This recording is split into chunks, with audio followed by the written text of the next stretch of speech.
Serenity. Serenity. Dine in.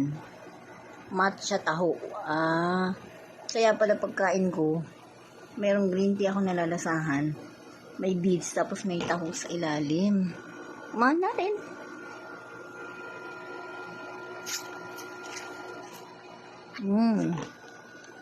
Nagsing pa rin naman kasi nilagay ko sa freezer.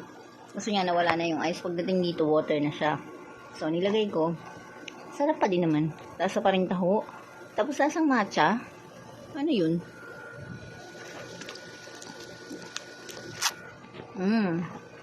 Pero better na kasi ice na, hindi katulad kanina. Nagtubig na. Okay. Serenity. Tsaka pinabawasan niya siguro ng sugar kasi sabi niya dapat daw ganun bawasan sugar. 1.5. Okay. Nice. Serenity. Matcha taho. Ano yung name nito?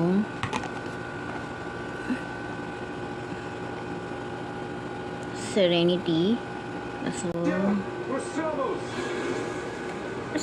sarap. Malapit ko na siyang maubos.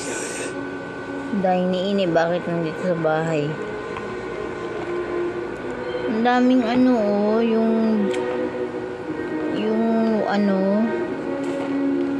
ang daming itim na tapos ang dami ring taho. Ang dami ring matcha. Nauman siya taho sa ilalim.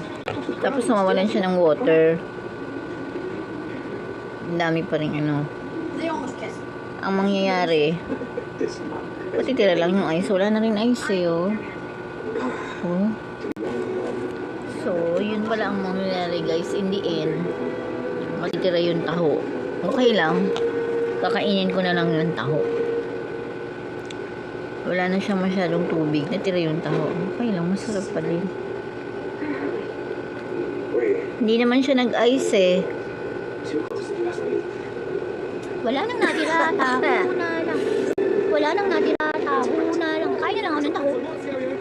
Bahaw. Tignan ko yung kulay green. Kulay green. So, ayun na. Wala nang natira. Taho na lang.